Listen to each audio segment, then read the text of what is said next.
We all make mistakes, and in today's video, I'm going to be telling you the gardening mistakes that I made when I was first getting started, so you don't have to make them too.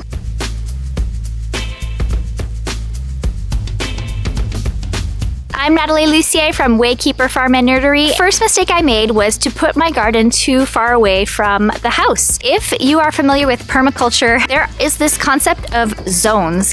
And what you want to do is you want to put your garden closest to your house. That helps keep a closer eye on all the things you have growing. It helps you keep things tidy. It helps you make sure you're harvesting things when they're ready. And it helps you make sure you're watering and doing all the other things that will help your garden grow. I learned this the hard way. So the first garden that I started when we first lived in Texas was in the way back corner of our yard. And what that meant is that the garden was overheated, underwatered, and did not do very well. I think we got half a watermelon and half a tomato, and both of them tasted terrible. And that's because the garden just wasn't being taken care of. So now you can see we put our garden in our backyard, so our house is in walking distance. It's super easy to water, to weed, to come and take a look and harvest things when they're ready. Now I said weed.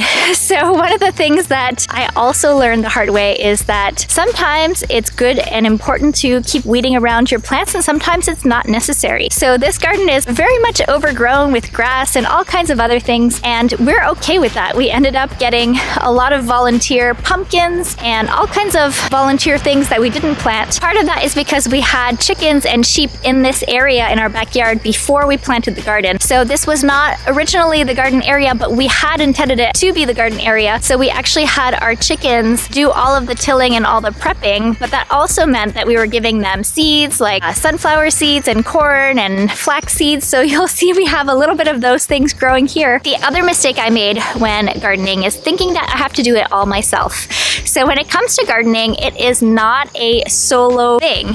You can have other animals help you plant, have other animals help you till, have other beings help you pollinate. And for the winter, we're not going to come in and cut everything down and clean up the garden bed. We're actually going to have the sheep come in and do the cleaning for us, followed by the chickens, who are also going to do the last final cleanup. We have a video that tells you all about why we started our farm and our homestead that might be interesting to you, so go and watch that one. Another gardening mistake is not labeling your plants. So I am guilty of this, and I sometimes still don't do it. But what I've learned is when you are planting things, for example, like peppers like these, you might end up planting a spicy pepper and then not remembering that's spicy, taking a bite, and really just having a terrible time of it, which is what happened to us this year.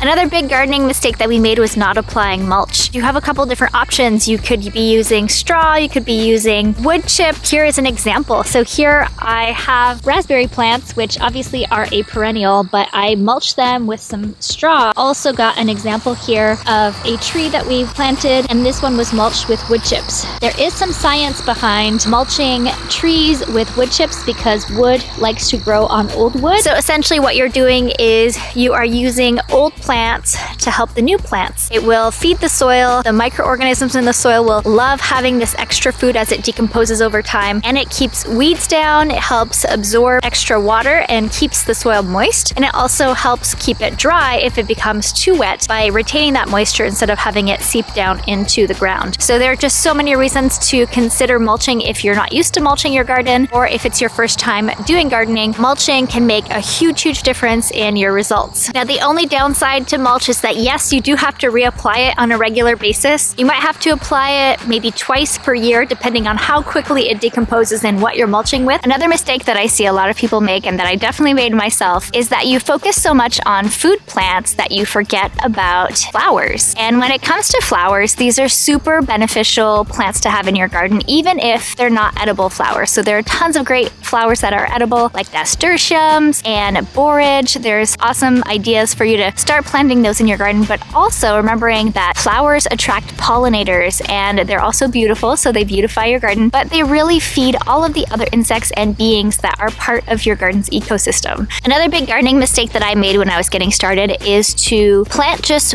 once. So I thought, you plant in the spring, you just let it grow, and then you get what you get. You harvest what you planted and you're done. That you just had one shot each year. And I've learned that that is absolutely not the case. You can plant multiple times a a year, and succession planting is the solution. And you can also plant in the spring and the fall for different types of crops that do better in each season. For succession planting, you're essentially planting some of the same plants or other plants every 2 weeks. And once we started doing that, we had tons of food. The thing with just planting one thing once, even if you plant many of them, is that, pests could get them, the weather could get them. But if you're planting new things every 2 weeks, you're always going to have food on the way. So as you might be able to see here, we have some string beans coming, and some of these plants we planted early on in the spring, and then some of them were planted midsummer, and some of them are still being planted now. It is never too late to plant something, and if you don't get any crops out of your succession, it's at least feedback. It's useful information that you can use for next season. Another gardening mistake that I made early on that I think affects a lot of gardeners is that we have scarcity mindset. We don't plant enough plants, we don't harvest enough food, we're afraid that we're going to run out. One example is with basil. So this is my basil, and right now it's gone completely to flower. We're getting ready to save the seeds so we can plant more basil next year, but a lot of times with basil, the more you pick it, the more basil you get. That's actually the case with quite a few plants. The same goes with cut and come again greens like kale or lettuce. There's so many greens that you can plant and then keep cutting and eating. As long as they still have a couple of leaves, they'll keep growing and you can keep harvesting. Just remember that some of these plants are super abundant and they are meant to have a lot of volume, and the more you pick, the more you get. And the same goes for perennial plants. Once you plant them and they're established, you can pick all the berries and you'll keep getting berries year after year. So it's a great reframe for gardeners to think about abundance and not scarcity. Another common mistake is that you don't plant enough for nature tax. So this is something Robin and I always talk about, where we want to plant enough of the things that we love because we know some critters will probably get to them, and the more you have, the less scarcity mindset you have around it. If you're learning things or you're just entertained by my gardening mistakes, go ahead and give this video a like. Another mistake that we made when we first got started gardening is that we just removed all of the grass, and then we rototilled this patch of land and we assumed that the soil would be amazing. Now we know that we need compost. So we know that we need to improve the soil in order to really do well with our plantings. And as you can see here, we have this beautiful pile of manure composting, and our chickens are helping us to scratch through it and improve it and help us turn that into beautiful soil that we can add to our garden later. Another mistake that we made when we first got started gardening is that we tried to plant all the things.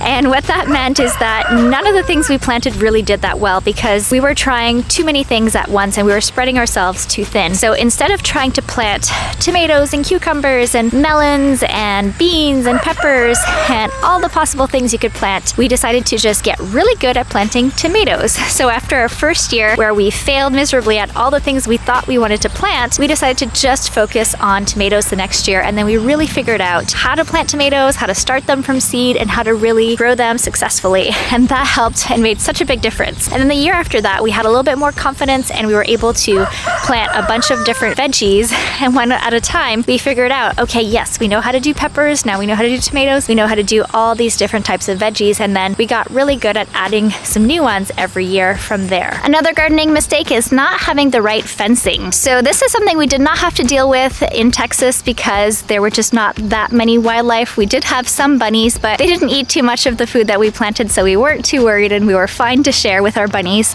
But what we realized is that if you don't put a fence, you are inviting different creatures to come and eat in your garden. And whether you have deer or you have other types of animals, whether they are your own animals, so we have geese and chickens and ducks, and we don't want them in our garden when we're currently planting. This is something that you need to think about. Do you need a tall fence? Do you need a short fence? What types of animals are you trying to keep out of your garden? One thing we learned the hard way this year is that you shouldn't believe everything that you read online, and you should trust your own intuition sometimes when it comes to gardening. This happened for us this year because we planted potatoes early on in the spring, and it rained so much in the early season of the summer, and everything we read online said to wait until it was dry before you picked your potatoes. But we could see that the plants were not doing very well, and by the time we picked our potatoes, we were picking mashed potatoes. They were completely rotten and melty, and they were not nice, beautiful potatoes anymore. That's one of those cases where sometimes what you read or see online might work for someone else or in certain situations, but in other situations, it's really important to be able to trust your gut and